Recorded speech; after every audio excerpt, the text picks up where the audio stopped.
Hey guys, welcome to season 3, episode 7. So excited about today's conversation with Miles Levin. I'm really excited about today's episode because it explores something that I haven't experienced, which is having epilepsy as a teenager. I can't even imagine just because, and it's a very common experience, but it's just something that I'm like, oh, how being a teenager is hard enough. And then you add epilepsy on top of it. Miles even created a short film and is working on the longer version too, that's coming out just to highlight that and showcase and again, just talk about it, just getting it out there in the world. Also got with me, if you're on YouTube, you can see my service dog, George. I didn't get him intending him to be a service dog, but he has it. So I got really lucky. And I also trained him with a regular dog trainer and then trained him on my own for the seizure stuff, which is legal. It's all legal, I promise. And I've gotten a lot of questions from people like, what does your service dog do? Actually, that's one of the legal questions in public people are allowed to ask you. So first of all, there's two legal questions people can ask you. One is that a service dog? And the second question is, what is that service dog trained to do? Those are the only legal questions anyone can ask you. And my response is yes, he's a service dog. And what's he trained to do? He responds to me when I have my seizures. And that's very vague to be out, but like when you're out in public and you're like, I don't, want to tell you all my deep, dark secrets. I just want to do it on a podcast. I get one of those leashes that wraps around my waist, but he has walked me home after having seizures because I don't know where I am. And he knows the neighborhood so well that he's literally just like gotten me home. The other thing that he does is while I'm having a partial complex seizure, he licks my face and gives me kisses, which technically is what is supposed to happen while someone's having that type of seizure. If you've ever been in the hospital and had one, a lot of times nurses will come in and say like, what color is the sky? What day is it? What year is it? Who's the president? George can't ask those questions. He's not that good, but he does keep me alert. It's that is the whole purpose. It's just kind of keep, someone having a seizure a little bit more aware. And then it's also really comforting when I have a seizure that he is there when I come to. So yeah, if you have any other questions, just shoot me a DM and we can talk about it. And I'm also wearing the Epilepsy Strong shirt that I love. It is from the Living Well with Epilepsy Etsy shop. And again, I've worn it before. This is not a paid promotion. I just really love this shop. And I asked Jessica Smith, I was like, do you want to do a promo code for it for listeners? And she was like, totally. So there's a promo code and the URL in this podcast episode description. If you want to check it out, you get a 15% discount. Before we get to it, I want to talk about this week's Fave of the Week, which is the Epilepsy Foundation of Greater Chicago. I am choosing this one because it is near and dear to my heart. It was very hard for me to go to my first event because I was so nervous about it. Like, I have epilepsy now and I'm going to this thing and it's technically about my thing. And I showed up to the walk and I felt so at home immediately. Everyone was so warm and welcoming, and it's been nothing but that way since. And it's been really fun to get more involved with them and just feel like I'm a part of a community. There is an event coming up on November 4th called Casino Night. There's no slot machines or bright lights or anything like that. It's really fun. Lots of gambling tables, but you're not really gambling. It's like gambling with raffle tickets to get these awesome raffle items. I'm just really excited about it. So the link is in the description below if you would like to attend. And I'll see you there if you do. At our Epilepsy Fan of the Week, who wrote a comment on YouTube. Thank you so much. We love these comments on YouTube. It's just like, oh, we're seen. It says, love you guys. Thank you for doing your podcast. It really helps me deal with my own journey. W from YouTube. And thank you so much for saying that. That is literally why this podcast is here, is to help people on their own journeys. So we're really stoked that this is helping you. And we'd love to hear from you if you feel the same. And of course, thank you to Neurelis and SK. You guys are the bomb. Thank you so much for, not only being sponsors, but being a part of the What the F family and propelling this podcast into what it is and to being its own like support for other people. And it's just been amazing to get these conversations out there. And thank you so much, Neurelis and SK, for making it happen. Okay, guys, here's the conversation with Miles Levin.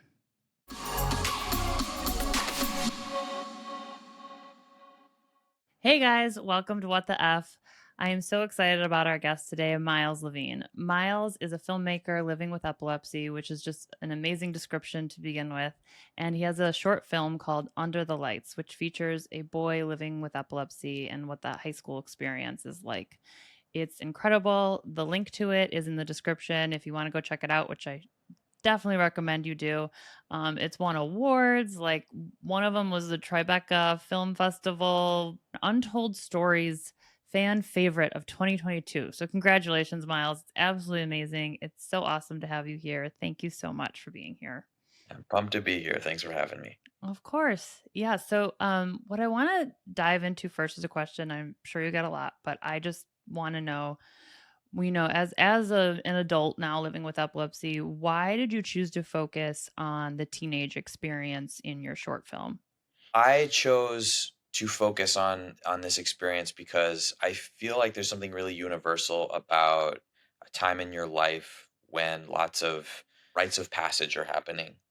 Hmm. And for a lot of people, it's those rites of passage that sort of give you an acknowledgement that your life is moving forward. And for a lot of people with disabilities, at that time, those opportunities are denied to you, and it's really easy to feel left behind and to be left out. And everybody understands that experience, whether you have a disability or not. Feeling left behind, feeling ignored, feeling looked over. And I felt like that was a really good opportunity to talk about something universal, because you have the opportunity where you could just say, "Oh, it's about seizures, it's about epilepsy exclusively," and you know the core audience of people who are just like me are going to get it. But the idea is to have common ground where everyone else gets a sense of what it's like and Wow. relates, and then that's how we sort of move forward with the conversation that we struggle with so much as a community. I mean, okay, so that just hit my teenage self is like, I feel seen.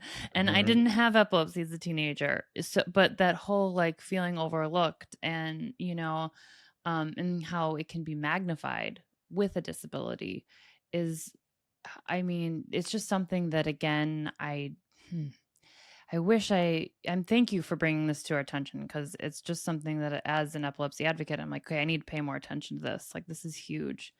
Because I'm thinking about like driver's licenses and going off to college and things that other guests have talked about as these, milestones, rites of passage, as you say, and now as an adult, like I can't drive legally. Hmm. And I can only imagine what that would feel like as a teenager. Is that something like are those the rites of passages you're referring to? What comes to mind like Yeah, when there's that, and there's smaller ones like just being out late, yeah. being out with your friends without parental supervision, doing Mhm. something stupid, you know? I never had that opportunity to just Yeah. be stupid, and, eh, there's something magic about that, Yeah. to have those experience. I'm not recommending it, I'm No, not I saying I that know what teens you mean. should act out, but Yeah.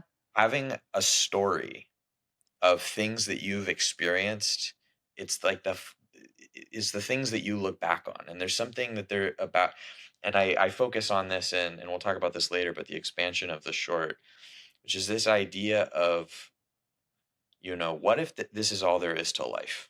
When you have Mm, a lot of people with epilepsy do this thing where they look forward and it's just a big question mark. yeah. Who are you going to be in 5 years? What are your goals? You don't know, because you don't know what tomorrow is going to be like. Right. So, what's happening right now, today, feels really important.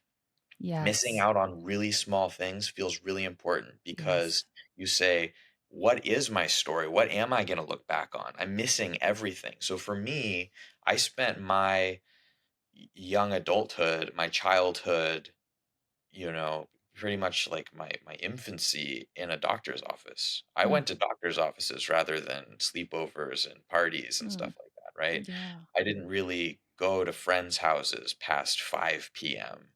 And so Wow. I went immediately from having as close to a normal childhood as I could possibly have to just being an adult, and I missed everything in between. And even, of course, Mhm. my adulthood is has differences, but that was constantly on the forefront of my mind. So it was really important to be able to do things like go to prom. These little milestones that sometimes Yeah. we overlook but are universal, things that everyone values. If I could have a moment like that, I was gonna, damn well go and get it because it's only gonna happen once. Yep. It makes me normal. It Totally. makes me it makes me like everyone else. And Yeah. if I lose that, it's yet another blank space in my development as a person. It's yet another missing chapter in my personal story. And as you become an adult, more and more and more, you get asked who you are, Oh right? my God. People say, Feel like "What do you you do are for a hitting living?" me hard. These are like all like wonderful gut punches. I'm just like, yes. And yes, that's so true. Oh my God. Yes. Like this is my now, like Yeah. holy cow. Yeah, you do get asked, you know, who are you? How would you describe yourself? All of those things. Yeah, more Yeah, and more and it's more. just really tough when you don't know, It's really tough when you don't know. Well, I think to the point of, like you said, like the missing out on things, and you do Mhm. miss out on a lot with epilepsy. And I think that because you miss out, you feel like there's some character development that like happens. You can only happen at home, you know, Yeah. like you can't because you can't go anywhere and you can't go out. And like I think about in my experience as an adult, someone in their late 30s, like it's easier to not go out, Mhm. late because most of my friends are home with, anyway, like you get old, you get old. And, we all joke. We're like, I can't believe we used to, go out at like 10:30 at night. And that's an experience that while I had some reckless years in there, in my 20s, I'm still like, wow, I got kind of lucky though, because like, if epilepsy had hit me earlier, I wouldn't have had those, those stories or those funny moments or bad decisions. Which like they're weird. They're like weird things to be grateful for. It's I mean, the bigger term here, the overarching theme is just autonomy, is having autonomy, but it Mm, is a trade-off because I have never known it any other way, right? I don't yeah. have memories past the age of 4 or 5 when this started. So so I have never known it any other way. So, that timeline starts a lot earlier for me, but on the flip side, when when a diagnosis hits later in life and you've set up a narrative for yourself of this is who I am and where I'm going and what I want to be, and then suddenly you get a punch in the face that says nope, not anymore, and you have to reinvent that.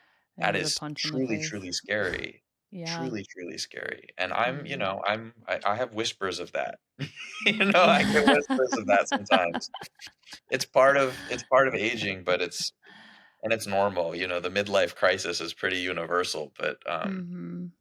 but I know people who are diagnosed, in their 50s and 60s, and it's the same thing. It's terrifying. Who am I? A big part of living a fulfilling life is being able to answer that question of who you are and um, what you stand for, where you've been, and where you're going. And Yeah. epilepsy forces you to redefine that, and it puts a lot of uncertainty into that mix.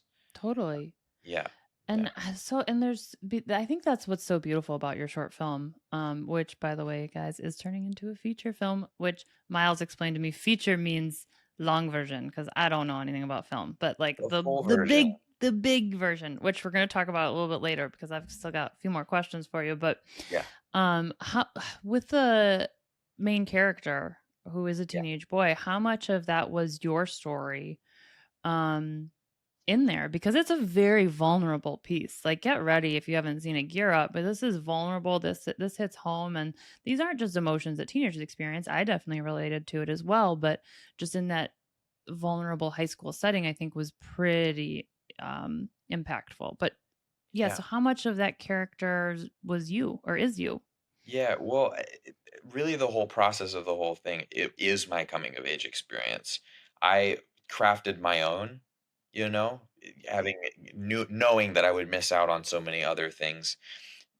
I got interested in filmmaking in, like the later part of high school, and it provided me this outlet where um, I could develop a sense of pride and a self story of like this is who I am. I'm someone with I got a plan, I found something that I want to get good at and other people think it's cool and this is a path for me, which then created a lot of confusion in my family of like, how's this gonna work out for and only over the course sort of maybe like the last year or two has the fam stopped Questioning. now they're like, maybe he can really pull this off. But everybody wants to know like what parts of Sam, the main character, is like real lived Yeah. experience. And what I found in my development as a filmmaker was that whenever I had a project that was sort of the journal entry that I wouldn't want anyone else to read, Hmm. that was the movie that ended up being successful. When I messed around and I Wow. was just being goofy, I had a great time. I Sure. loved those projects, but other people would be like, "Yeah, that was nice," It was Yeah. something. But if I put down the thing, even if I didn't Mm. outright say, "This is what I'm feeling and this is who I am, naked for the world to see," people can feel that. And so what I did was I took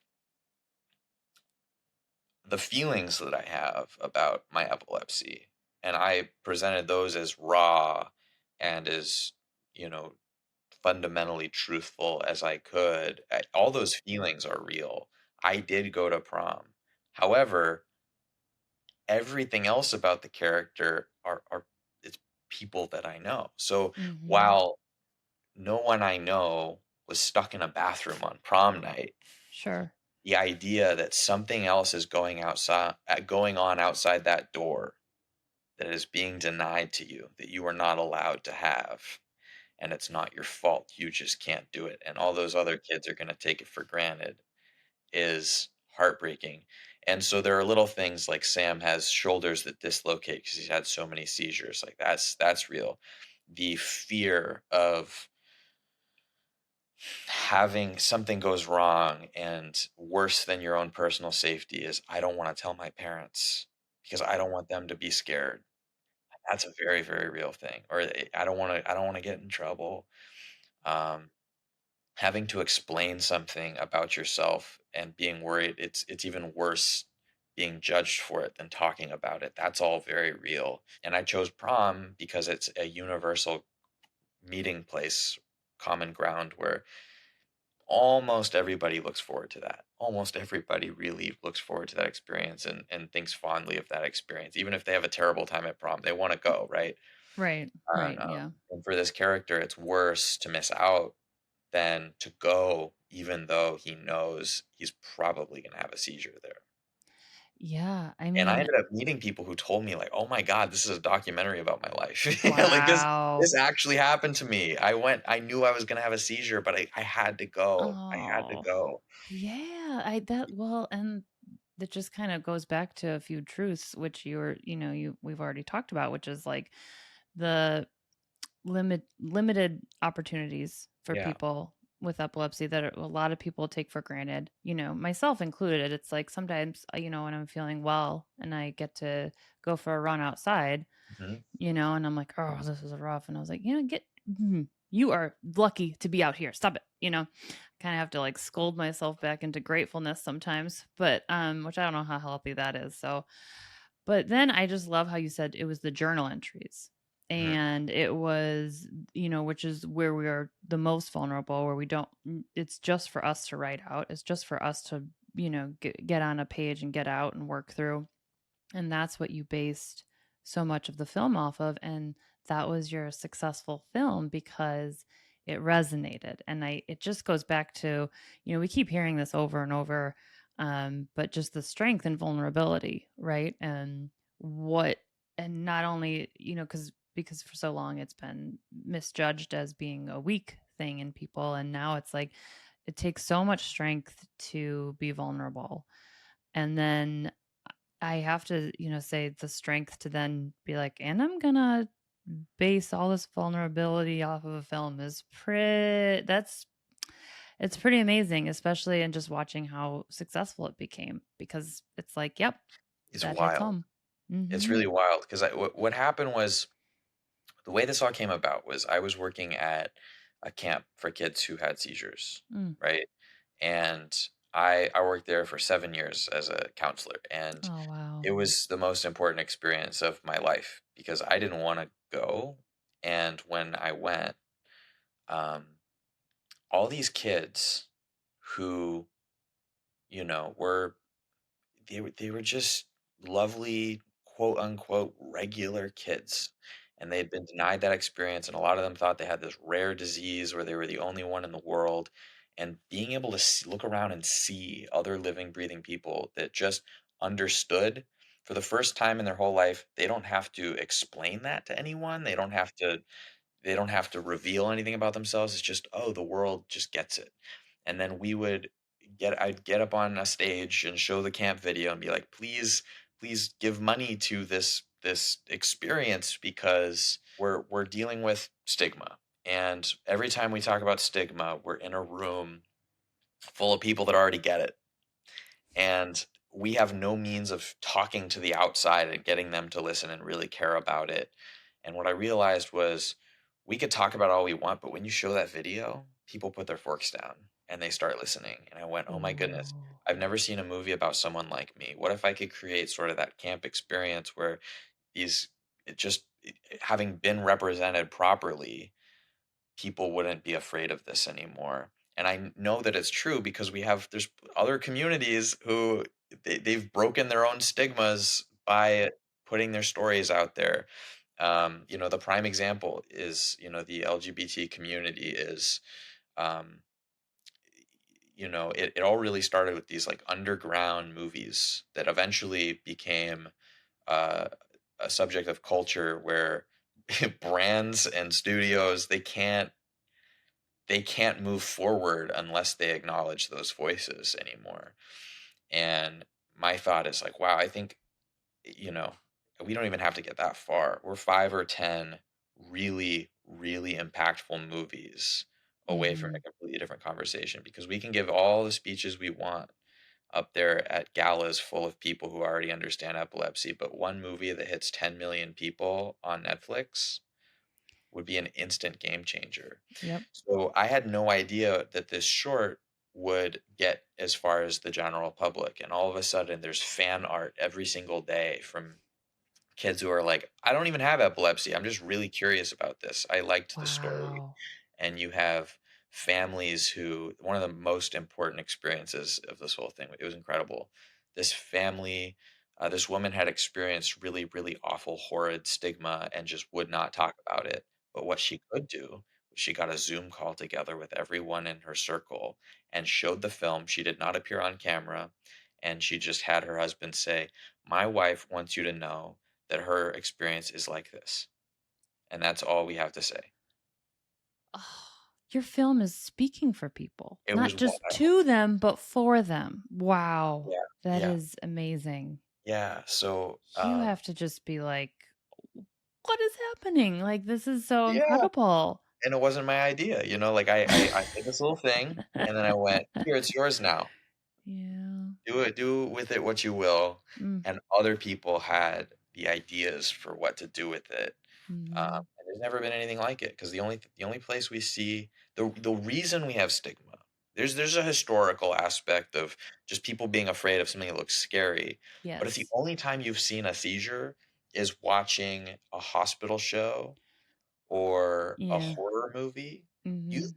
you've already developed a perception before you've seen one in real life. Yep. But if your first point of reference is, "Oh, I've felt those feelings," you're gonna deal with it differently. Consider Alzheimer's. Alzheimer's is a really scary thing to go through for families Mhm. and for patients. It's terrifying. But every time you ever watch a movie with a character who is elderly, they got memory issues. They say funny things at the dinner table. They repeat themselves. You've Yep. seen it before and you Mhm. feel it. Yeah. So your first response when you see someone who's really going through that, or you hear that someone's family member's going through it, is instantly not, "Oh God, oh, scary." Right, Wow, you're that not sounds scared of really it. hard. Yeah, Yeah, so you that's what I you want. feel empathy or compassion or one of those warm feelings. I don't know about you, but like I've found since my epilepsy, I just like elderly people and I just click because we can relate so hard, especially when it comes to memory stuff. They'd Mhm. be like, I don't know what I ate yesterday. I'm like, oh, me either. Like, I'm like, really? I'm like, yeah, And they're like, I go to bed at 8. I'm like, oh, me too. I just feel like there's like this community that I've found with the elderly. Yep, Um, I get that too, I get it. yeah. So, okay, you mentioned earlier, you said, that there was some sort of shift though in your epilepsy journey. Mm. What was that shift for you? Yeah, so, I mean, I remember being on the playground, as a little guy and Mhm. just going like, "You guys, my brain is wild. It does this thing that your brain doesn't do. It shocks itself. It electrocutes itself, and I miss a couple isn't that crazy?" And they'd go like, "Whoa." And I was really fortunate that I didn't have a doctor that was like, "Listen, Miles, like, don't tell anyone," which a lot of people go through that. I didn't have parents that said like, "Don't tell anyone."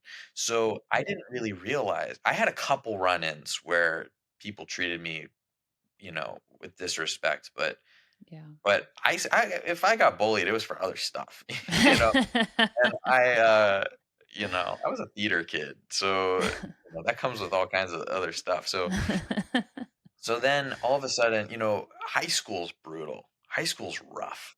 There are periods where you have your identity crisis of who am I? I'm trying to figure myself out. I remember in my first year of high school, I wore a different colored hat for each day of the week. Like, I don't know.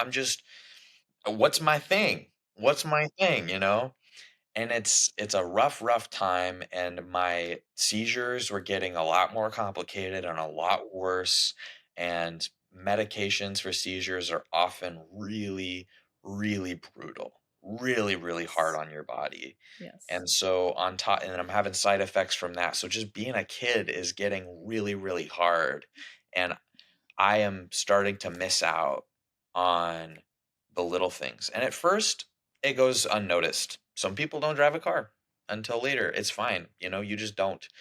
Sure. But then all of a sudden, this thing happens where my friends come back from college and I say, "What's new?" They say, "Oh, I went on this trip. Um, I went to Italy for a couple days, and then we took a train to me and my girlfriend, we took a train to, France or whatever. Like, wow, that's incredible. Yeah. Tell me about that. How was that? Like, oh, it was cool. It was great. Yeah, it was cool. Like, it was cool when I'm at a gas station in the passenger seat and I see someone pumping their own gas. I go, I would kill to load my groceries into my own car. You know what I mean? Like, to Mhm. go to I do. France alone or with Right. like, my girlfriend or something, like, that's holy. That's important, and it was great, it was cool, that's all you have to say about it, and then they look back at you and they say, "So, what's new with you?" Or Mm. worse, this is the hardest question I've ever been asked as someone entering my 20s. "Miles, what is the craziest thing you have ever done?" And to either of those questions, I didn't know what to say, because the Mhm. craziest thing I'd ever done that year might have been, I had a really good morning and I made scrambled eggs all by myself, Yeah. you know? And, I'm really fortunate that my horizons have broadened a lot since then, but it's heartbreaking. Those days are it's so heartbreaking, and I understand that, but those days that you make the scrambled eggs are you're like, "Fuck yeah, I just did it!" Right? Like, It's this is but yeah, I'm but it cosplaying as a normal like yeah. I'm LARPing as regular. You know? Exactly, it's like Yeah. and it is I get it, and but, like, when I think that perspective happens, for, like, what's normal and what's happening with your peers, um, yeah, it can feel like, I remember for me, it was, like, when I was finally able to change toilet paper roll. Mm. Like, cause I finally had the energy to do it. I remember just looking at that thing and being like, "I don't know how I'm gonna do it. I don't know how I'm gonna do it. I don't know how I'm gonna do it. I'm so tired. I don't know how I'm gonna do it." And then I did it and I was like, "Yes! Toilet paper roll has changed," like And you it sounds can't silly, but it's like it's the small wins that sort of Yes. send a message of like, I can, today I can. Yes, totally. Yeah. Totally. And it's like we don't want to take away from those small wins, but then when someone's like, "Well, I went to France," you're like, "I changed toilet paper roll." Like, what are you supposed Yes. to say? And you don't want to say, and I didn't want to say it. Just be like, oh, same, Yeah.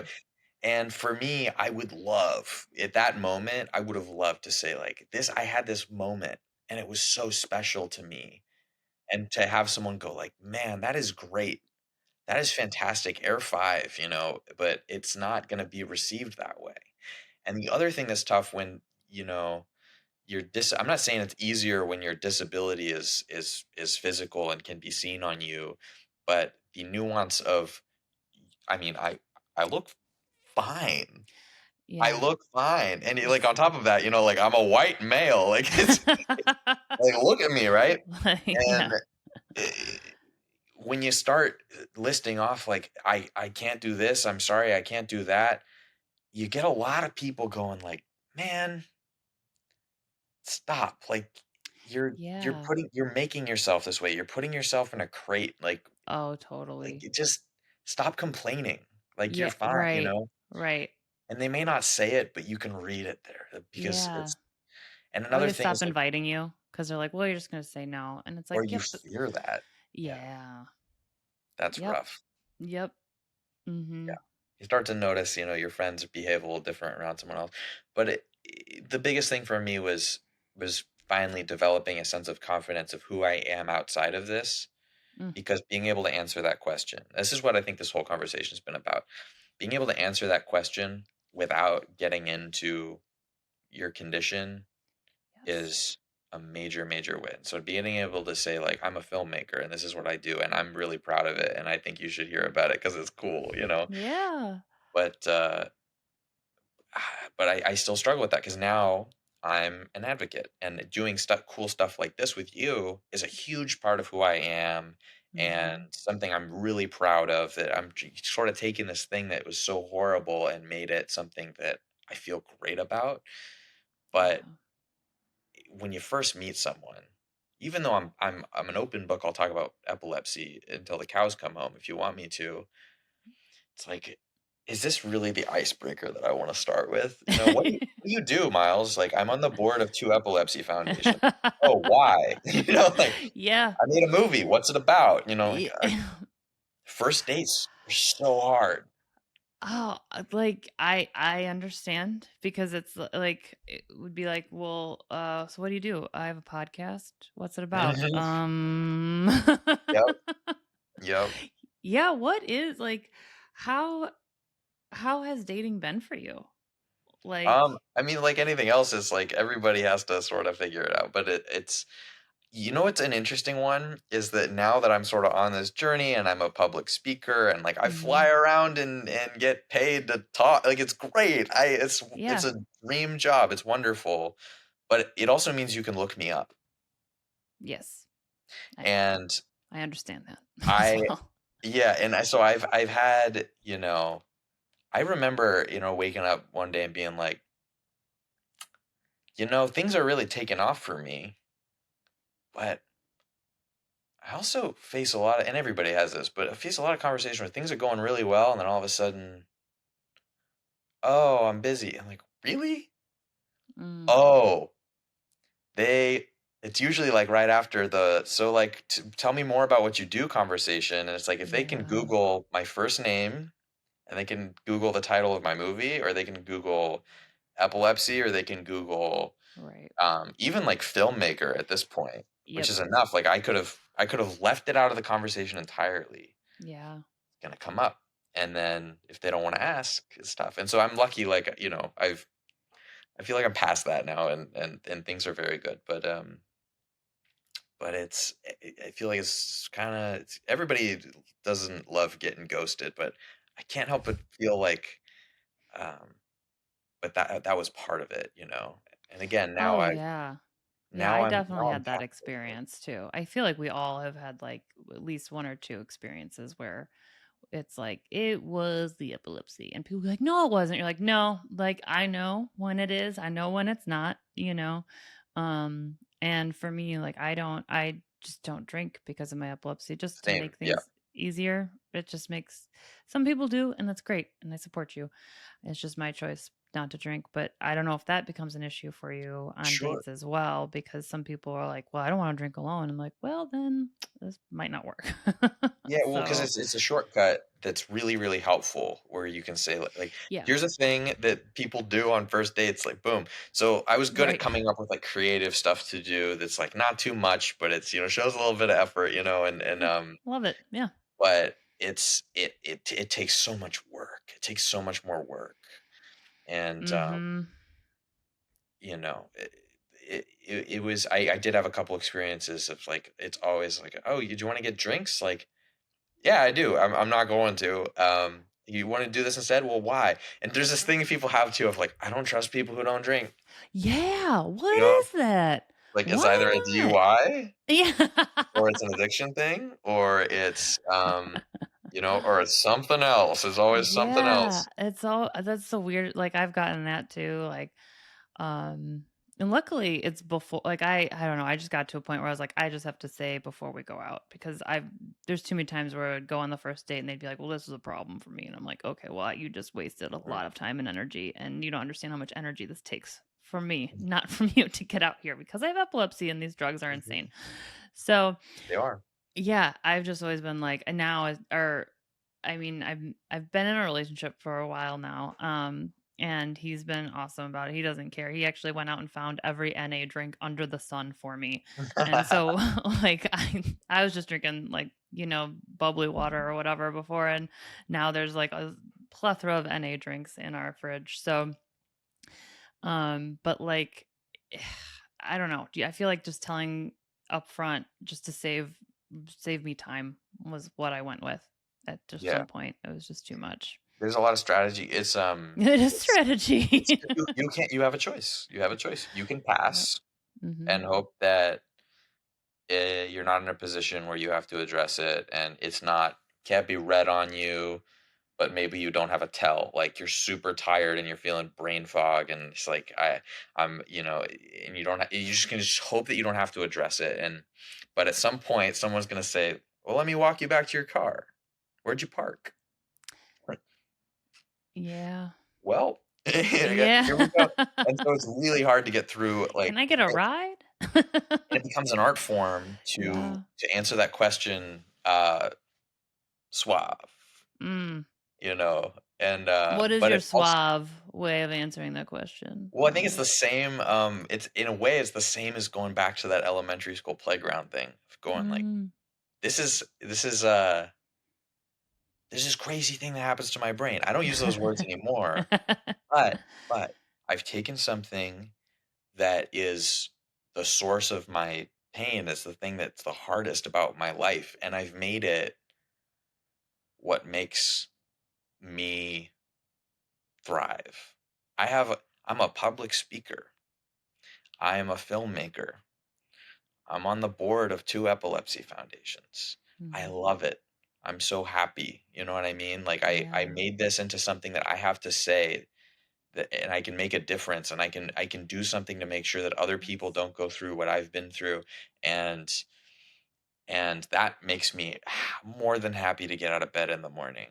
Mhm. And so being able to address it from that point of view of being like, "Hey, this is everything about me, and this is, you asked who I am, this is who I am, and it's as a result of this thing." Mhm. But, I'm fortunate that I've gotten to this place where I don't know that I'd change it. I don't know that I would change it, because who would I be without it? Would I be on a path that I feel as good about as this one? Mhm. And it came at a very big price. Came at a very, very, very big price. Yep. And I hope that it is always, as good as this, and it might not be. The body changes. Mhm. But when you have a story you can say and you can answer those questions well, life is just a little easier. And that's what I say to people. People say, like, I just got diagnosed. What do I do? Like, well, pick something that you would like to know more about, something you would like to be. Maybe it's a hobby. Maybe you always wished you could start a garden. And in your good hours, in that rare good feeling, I changed the toilet paper hours, spend your time on that, Yeah. because then what am I? I have epilepsy. Suddenly, one day becomes position 2, and if you can get it to position 3, and maybe just position 4, Mhm. life is so much better. Life is so much better. And okay, that was just fucking beautiful, Miles.